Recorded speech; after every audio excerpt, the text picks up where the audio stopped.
Welcome back to another episode of Federal Grants Explained, a new video series I created to explain what's happening in the world of federal grants under the current administration. As usual, my plan was to finally do an episode on a topic I'm really eager to explore, but the administration recently released two important documents I feel compelled to explore as well. So today I'm going to provide an overview of the Improving Oversight of Federal Grant-Making Executive Order that was released by the White House on August 7th, 2025, and the Guidance for Recipients of Federal Funding Regarding Unlawful Discrimination Memo that was released by U.S. Attorney General Pam Bondi on July 29th, 2025. If this is your first time here, my name is Patrice Davis. On this channel, my goal is to shed light on what's happening with federal grant funding under the current administration.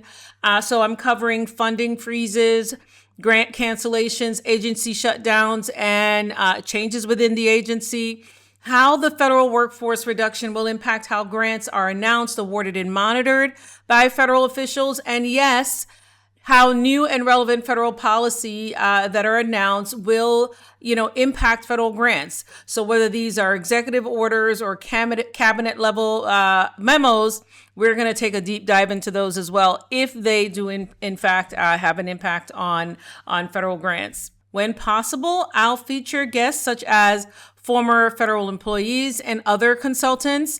Actually, the last episode featured a fiscal operations specialist that oversaw grants that were awarded to state agencies. That episode is linked below so you can easily check that out.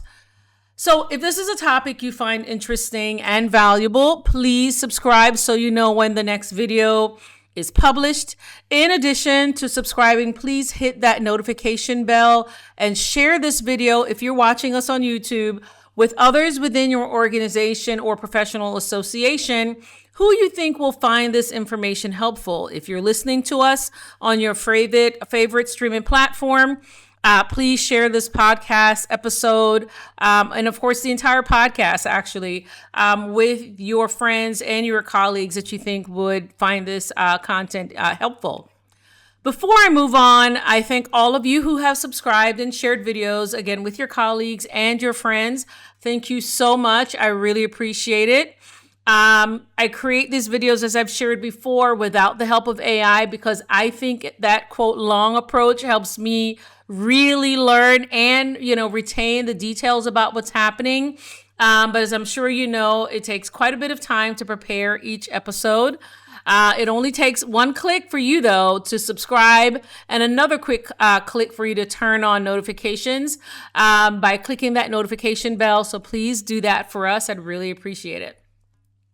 So just a little bit about me. I'm going to keep these introductions shorter or make them shorter. I'm a former federal employee and I'm the founder of GrantsWorks Consulting and GrantsWorks Academy. We specialize in federal grants. So my team and I have obtained and managed approximately $300 million. It's actually, I'm sure, quite a bit more than that in federal grants. From over 20 federal and other government agencies for over 18 years. And I've developed and delivered training for clients, collaborators, and for a federal agency. I'm also a certified grant management specialist. This experience is why I'm able to, hopefully bring you what I like to call clarity without the sound bites. So now let's take a deep dive first into the August 7th, 2025 executive order, probably because it was easier for me to digest. I've already written a blog about it that's available on the GrantsWorks website. I've written a LinkedIn newsletter. For those of you who don't know, I have a LinkedIn newsletter called Federal Grant Insights, and I've released a number of editions, and the latest edition was about this memo. So the Improving Oversight of Federal Grant-Making Executive Order basically lays out new guidelines on how grant funding opportunity announcements, also known as notices of funding opportunities or NOFOs. So if you hear someone call something a FOA, a funding opportunity announcement, that's what that means. If they call the same thing a notice of funding opportunity, a NOFO, that's what they mean, the same thing. In fact, the federal government, I think, was actually supposed to be going with NOFOs, notices of funding opportunities, across the board, but here we are, we're using both terms interchangeably.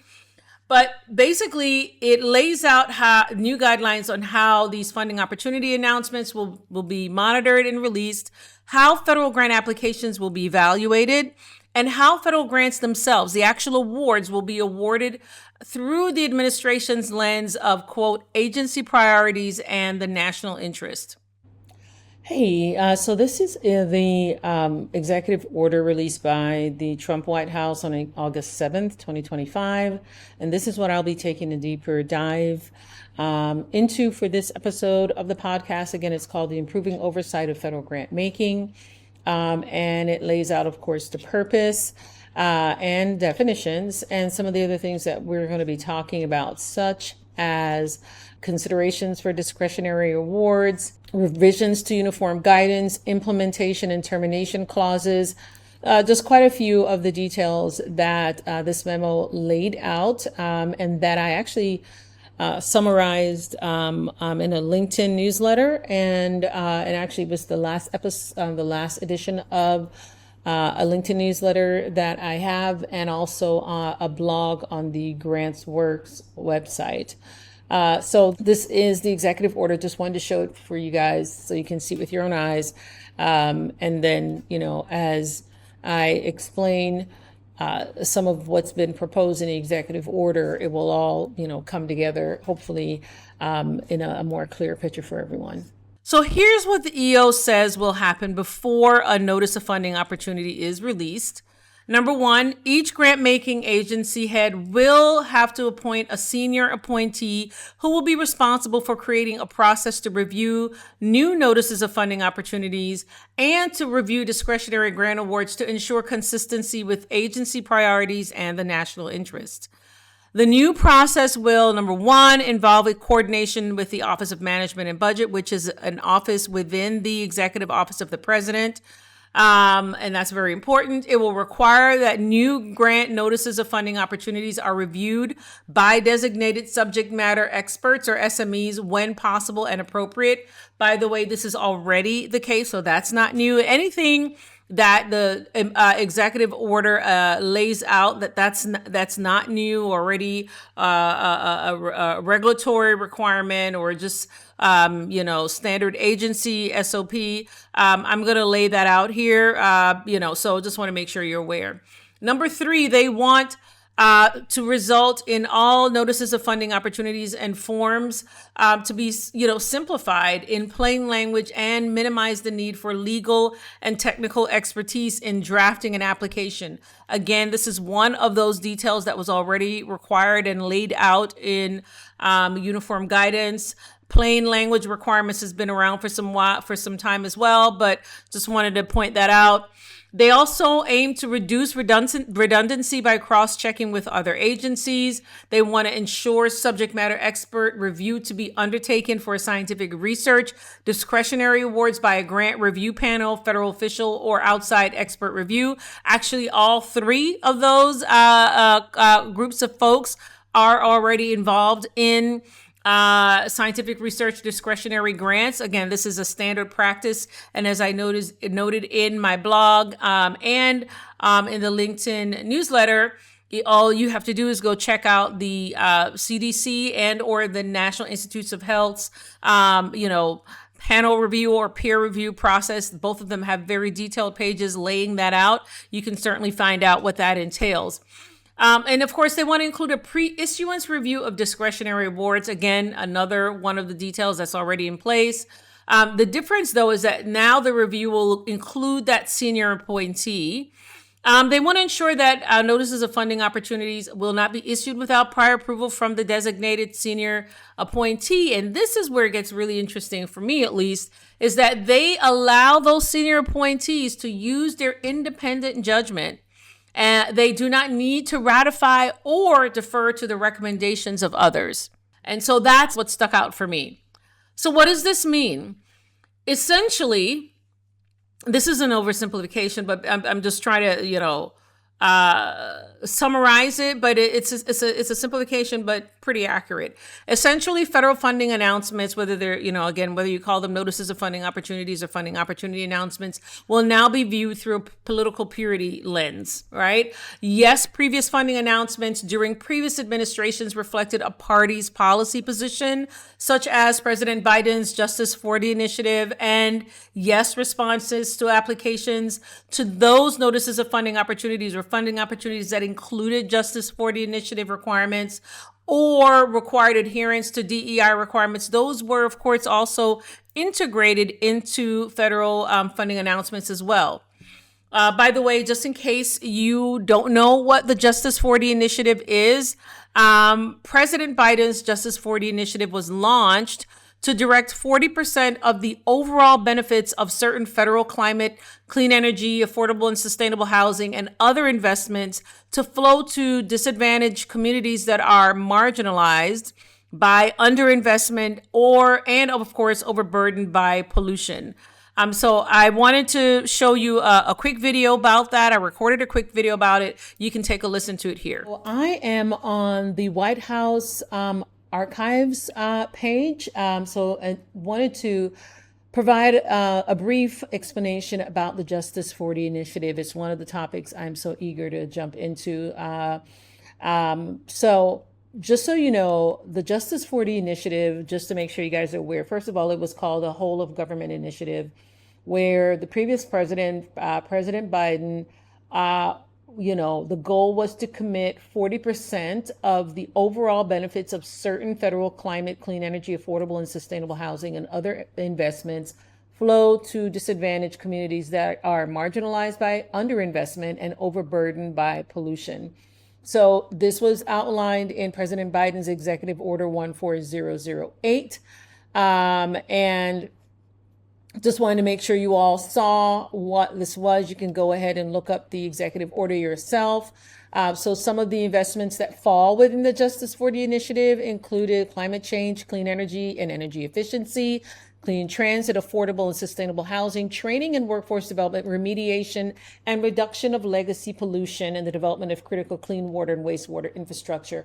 These are the projects that were funded by a number of new programs released by the EPA's Office of Environmental Justice and several of offices within the EPA. I believe the Office of Environmental Justice has been disbanded under the current administration, but these are the many projects that were funded by grants and contracts and other sources, other types of federal financial assistance. So you can certainly come and take a look at this. How were they going to implement Justice 40? To meet the goal of the Justice 40 initiative, the administration is transforming hundreds of federal programs to ensure that disadvantaged communities receive the benefits of new and existing federal investments. Disadvantaged communities include urban communities, rural communities, just communities that in general have been marginalized by underinvestment and overburdened by pollution. So come and take a look at this when you get a chance. It's really fascinating. What the previous administration was attempting to do, was able to do to a certain extent. Of course, I will try to, release an entire episode on just maybe Justice 40 itself. And then I hope to hear, maybe you guys can share your thoughts about Justice 40, even with this episode. Let me know what you think about it. Drop the comments below. I would love to learn what you think about the Justice 40 initiative. By the way, the Justice 40 initiative is one of the video topics I keep trying to do. I keep trying to do an episode on that. But of course, other more timely announcements have been preventing me from covering this and other topics. So what's the difference between the memos from the Trump team and the Justice 40 initiative released by the Biden team? To me, and this is, of course, just my opinion, informed opinion. The difference here is that the executive order authorizes that this current executive order by the Trump administration authorizes the installation of political appointees who will and can overrule typically apolitical or nonpartisan federal subject matter experts or federal project officers, again, who typically create and release funding opportunities based on agency funding priorities or projects deemed to be in the national interest, such as, for example, the CHIPS Act funding opportunity that was announced several years ago. And just in case you're wondering about the DEI requirements, what really were those DEI requirements that the Biden administration integrated into many funding announcements? Here's another video that I recorded that explains that executive order as well. Okay, for those of you who are watching this on YouTube, I am currently on the Biden White House archives, specifically looking at the Advancing Equity and Racial Justice Through the Federal Government executive order, which was Executive Order 13985. And this is the executive order where the Biden administration released what they call a whole of government approach to advancing equity, civil rights, racial justice, and equal opportunity.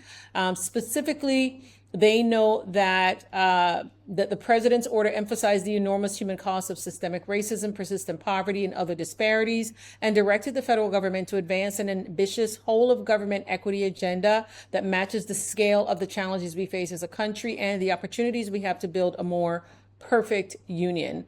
I do find it really interesting. If you read through this, it provides, really in-depth, I would say, overview of what the administration was aiming to accomplish. So some of the things that federal agencies were required to do were to update their equity action plans, to address potential barriers that underserved communities may continue to face in accessing and benefiting from the agency's policies, programs, and activities, including procurement, contracting, and grant opportunities. And as a result of this, I saw what was happening, and I saw a lot of organizations that typically don't have access to federal federal contracts and federal grants were receiving them, and were doing a fantastic job. I would love to learn. I would love to know if there was a study on, whether there were some differences in the services and the programmatic outcomes of grants and contracts awarded to a broader segment of the country. But yeah, please come and take a look at this. There's quite a bit of information. Again, there is a whole of government equity objectives and 2023 agency equity action plans. So you can take a look at their equity plan summaries, environmental justice, criminal justice, housing justice, and community investment, civil rights, economic justice, educational equity, health equity, and global equality. And so, yeah, come and take a look at this. I wanted to show this on the screen so that you all can come and see for yourself, just in case this happens to be new to you, what the Biden administration had been doing. And so just wanted to, compare and contrast what was announced in the August 7th, 2025 memo by the current administration versus what was required by the previous administration for its federal grant making as well. So I just want to make sure that we're looking at this as fairly as possible. Would love to get you guys' opinions, whether or not you think this is an apples to apples comparison or not. I'm certainly open to your feedback. All right. Thank you so much. So to be honest, there were probably other DEI directives outlined, in different Biden administration announcements or executive orders or press releases. But that one, I think, really showed the cross-government requirements and provided much more information. So, I'm going to include a link to that, archives article, if not article, but basically it's a link to where it's available in the Biden administration archives. So I'll include that below. So now back to the current administration's executive order about how it plans to release funding opportunities, score them, prioritize who gets funding, and provide it with more flexibility to terminate grants. So there's also a lot going on with this section of the executive order that lays out changes to federal grant awards. So I'm going to try to go through these proposed changes as quickly as I can. First, grant application evaluations or scoring rubrics will now include whether the proposed project, quote, demonstrably advances the president's policy priorities.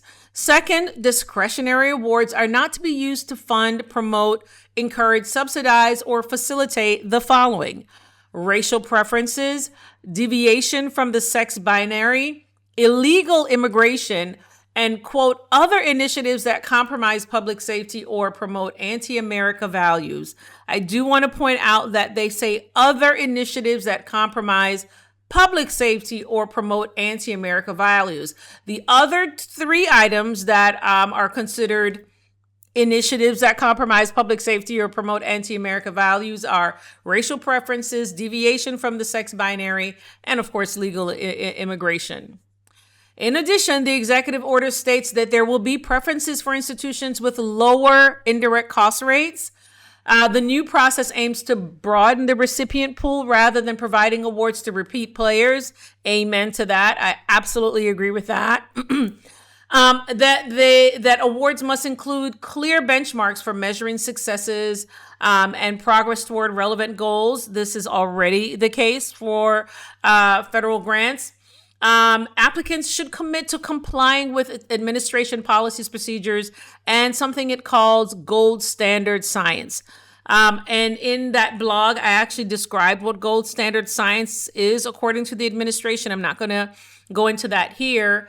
They also said that agencies should deprioritize historical reputation or perceived prestige of an applicant institution and prioritize those institutions that commit to, quote, rigorous reproducible scholarship and demonstrated success in implementing, again, gold standard science. And I think we all know what that is intended to communicate, right? I'm sure you all know what that's about. So what does this mean? This essentially means that the government wants to pay out less in indirect costs to a broader pool of recipients, and that they want to deprioritize the recipients who've gotten funding because of their perceived prestige. That's basically what that says to me. And honestly, I can't argue with most of that.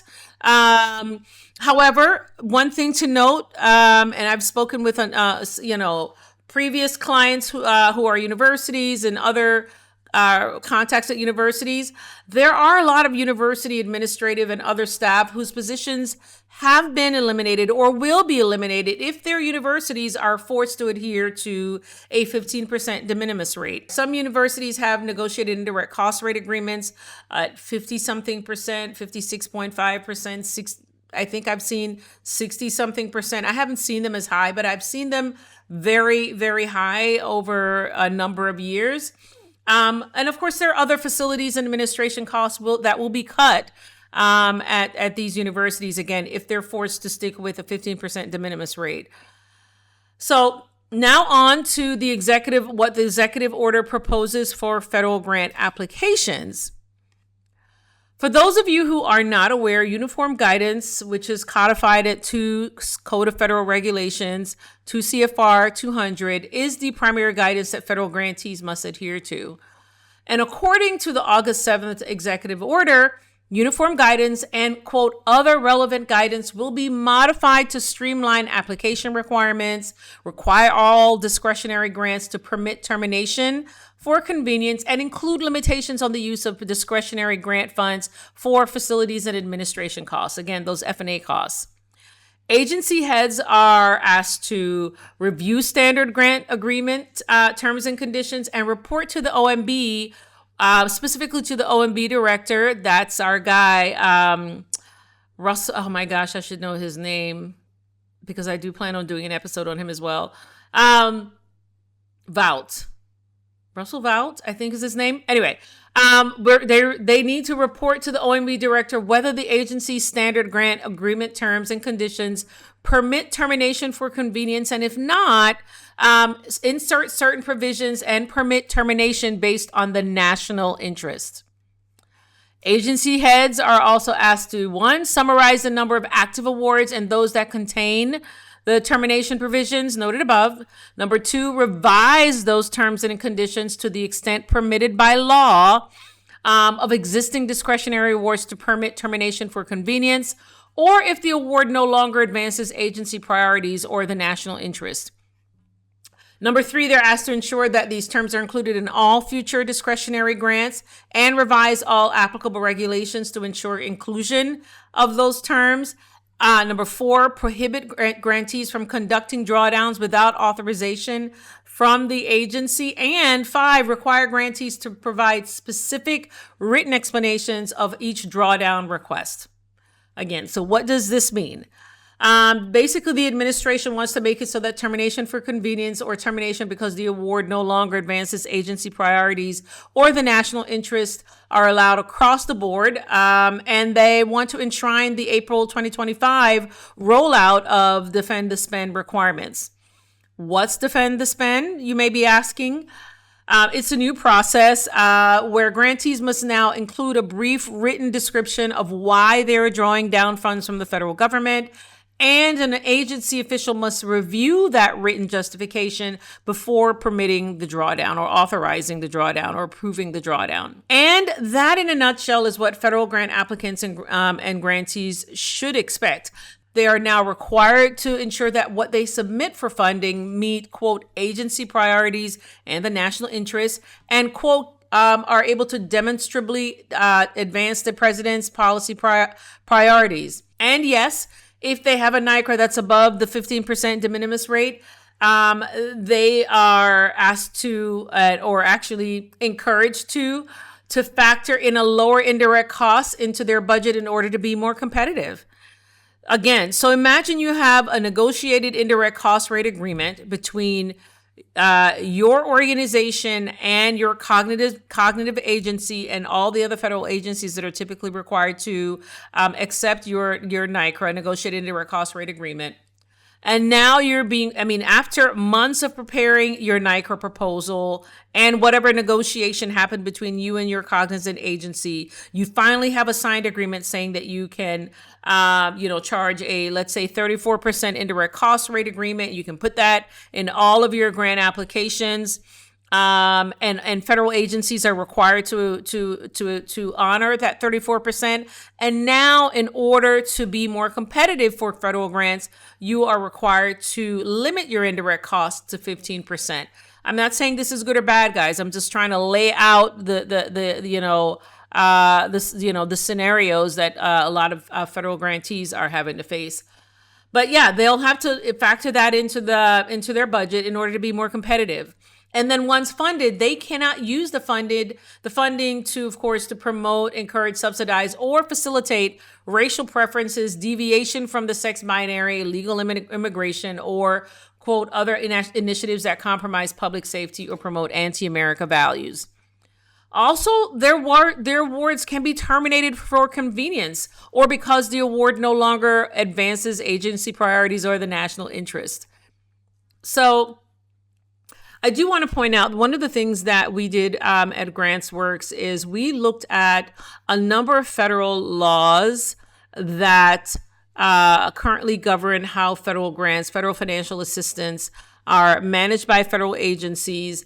So basically there are several laws that lay out how agencies must administer federal grants.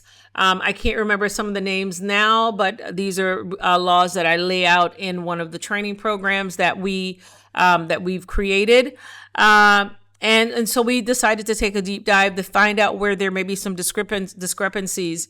And so far, the one law that, we saw where there was some, I will call them discrepancies between this executive order and what that law requires is the Administrative Procedures Act. And so, we're going to take a deeper dive into that. I'm curious to see what the feedback will be from federal grantees on about this memo. I haven't read a lot about, different associations or organizations pushing back or, having some kind of legal action to push back on the executive order. I wouldn't be surprised if there was legal action that's already been announced or in the making, but I just want to make sure that you all understood that I'm sure there are organizations out there now that are really taking, undergoing some deep analysis of what this executive order is requiring versus what laws, actually state. And as a reminder, an executive order typically does not trump a law. They don't supersede what's required in a law, right? So we're going to move on now and talk about the DOJ's, quote, anti-DEI memo. While that memo was released to the public first, it was actually released on July 29, 2025, if I remember. As I noted earlier, I decided to take a stab later in the episode because, it was a challenge to understand when I first read it several weeks ago. My brain just couldn't understand terms like proxy discrimination. I didn't know what that meant. And so I read it once, read it again, summarized it for our team so we can ensure our clients are aware of it and can make adjustments as needed to their subawards. But I'm going to go ahead now and provide my best summary of the DOJ's anti-DEI memo. Of course, this is not just my best summary. I did take a look at other resources. I looked at a couple of law firms' summaries of the memo. I read some other guidance just to make sure I was as clear on this as possible because it's to me, it's sort of a flipping and a reorganizing. Basically, what we understood to be discrimination has kind of been flipped on its head to me. But, again, these are just my opinions. But I will go ahead now and summarize what I've learned over the last couple of weeks. So basically, the memo states that programs and activities that are considered to be DEI-based or related may violate federal civil rights laws and that all recipients of federal grants must adhere to this new guidance or have their funding revoked. By the way, the guidance applies to federal grantees, their subrecipients, contractors, and any other related, quote, third parties. So the DOJ's position is that DEI and similar programs are considered, quote, unlawful discrimination, and grantees must ensure their programs and activities do not discriminate based on protected characteristics such as race, color, national origin, sex, religion, no matter the program's, quote, labels, objectives, or intentions. And they also give you, several examples in that memo. I won't actually go into the examples right now. The DOJ memo notes that federal law prohibits discrimination based on protected characteristics, that using those protected characteristics for employment or program participation or resource allocation, some eligibility for something, is unlawful except in certain cases. The memo also states that requiring employees to share intimate spaces with the opposite sex, in other words, if you're a federal grantee and you have a restroom and your restroom is for both, males and females and folks who identify outside of that binary, then that would, be cause for your grant to be terminated.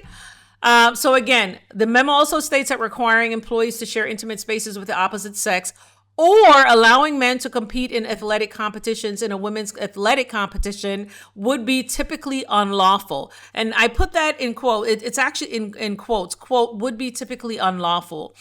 This is where I, again, was a bit confused, not necessarily what they're laying out, but would be typically unlawful and things like in terms such as, proxy discrimination. I just didn't know what that meant. I'm not an attorney. and I don't play one on TV. And so, that's why I had to read it several times just to make sure I fully understood what they were saying here. It also, started using terms like, quote, facially neutral criteria, such as, quote, cultural competence, lived experience, geographic targeting.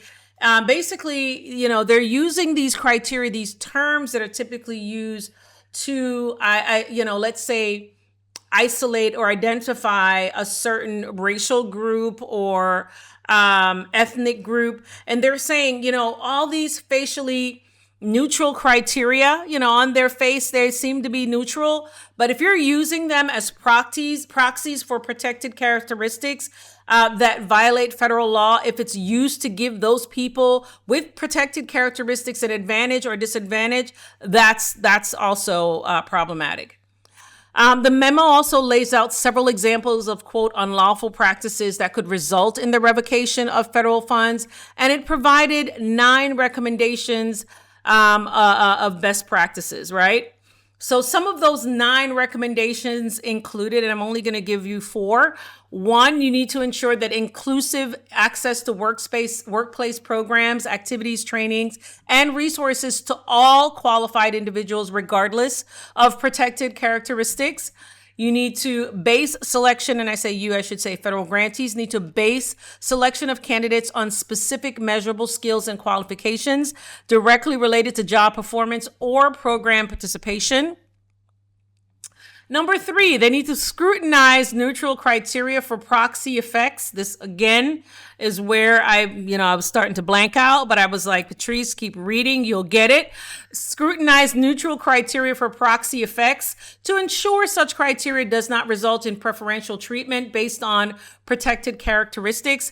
Number 4, federal grantees must eliminate diversity quotas.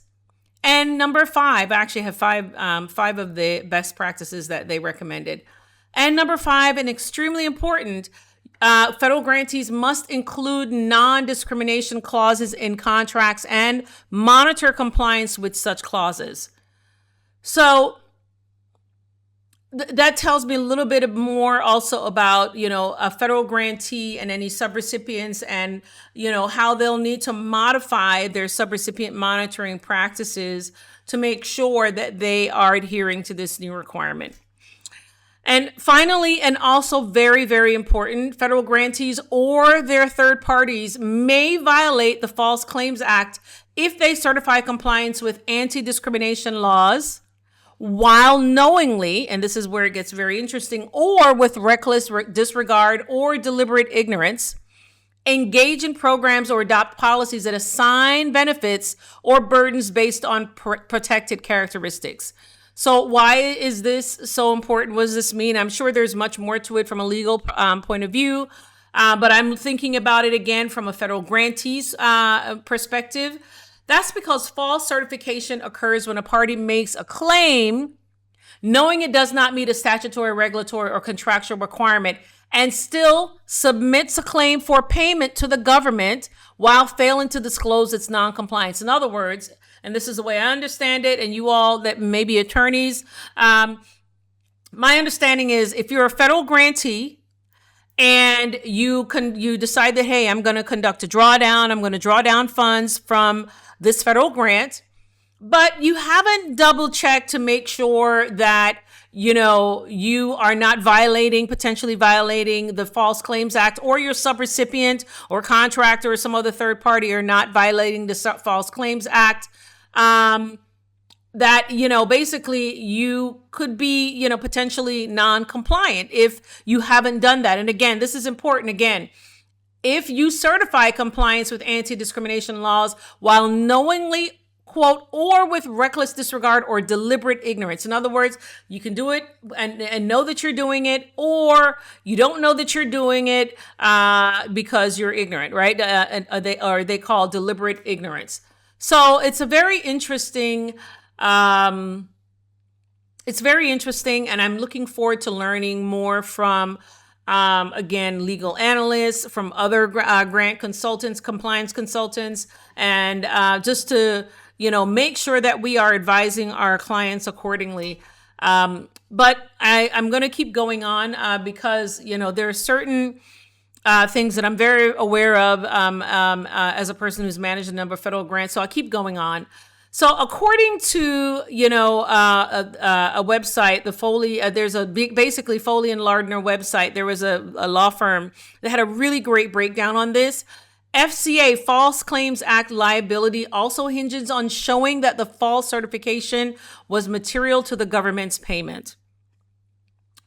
So guess what law is laid out in many federal grant terms and conditions? I've seen it in a number of grant terms and conditions, not all the time, but I've seen it. That law is the False Claims Act. So if you're a federal grantee, you need to review your award terms and conditions. You need to, whether it's there or not, this DOJ memo seems to be trying to what I will call that sort of make sure it's a covered requirement, for lack of a better way of describing it.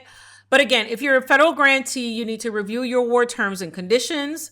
You need to include, also review those assurances. There are a number of assurances that federal grantees sign when they submit their applications. Double check those assurances. You need to double check your policies and procedures. And this is something that I didn't see a lot of folks noting. You definitely need to check your programs. The programs that you're initiating with federal funds, just double check your programs, double check some of those activities. And of course, your subawards and your grant funded contracts, right? You got to double check all of those things to make sure that you are complying with what the DOJ considers to be a top False Claims Act enforcement priority. So this is a huge priority for them right now. So it's important that you check all of those variables and make adjustments where necessary and document what you changed, to what it is now. So I always like to advise to our clients, what was it before? Make sure you have written documentation of what it was, a summary of what it was, even an internal memo to what you're changing it to.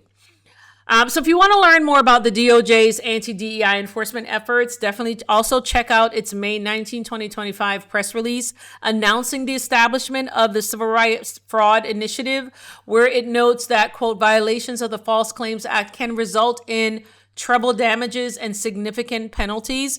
I had to look up treble damages myself today, but basically it means, and you all can correct me, that the damages can be triple what they would typically be.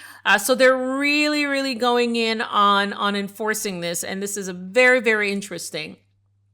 So as I approach the end of this episode, I ask you to compare the two administrations' policy priorities, how the two administrations promote their policy positions and how they use federal grants to encourage, basically uptake and enforce adherence.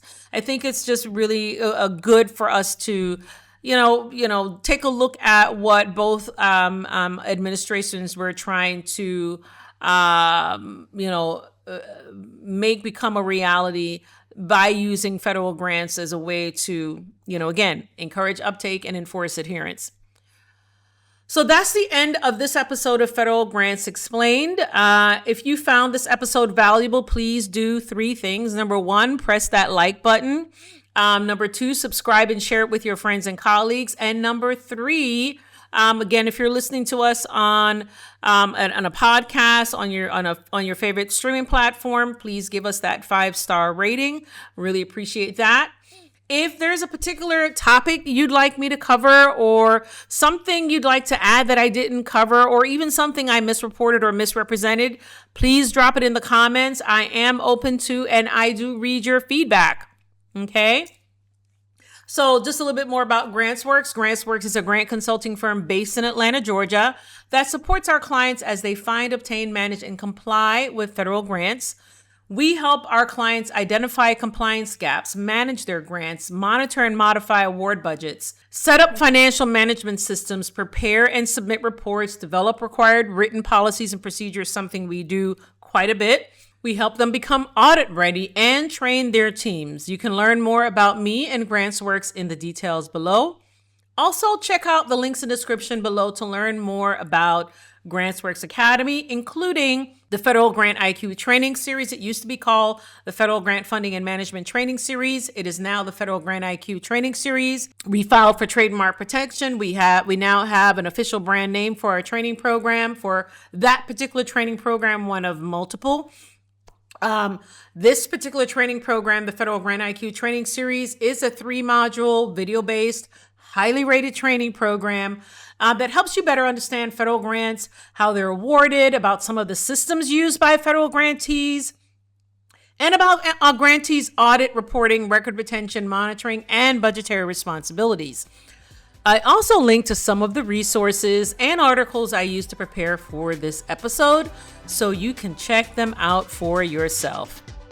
Again, I'm Patrice Davis, host of the Federal Grants Explained podcast, and I really, really appreciate that you took the time to watch or listen to this episode. Until the next episode, goodbye.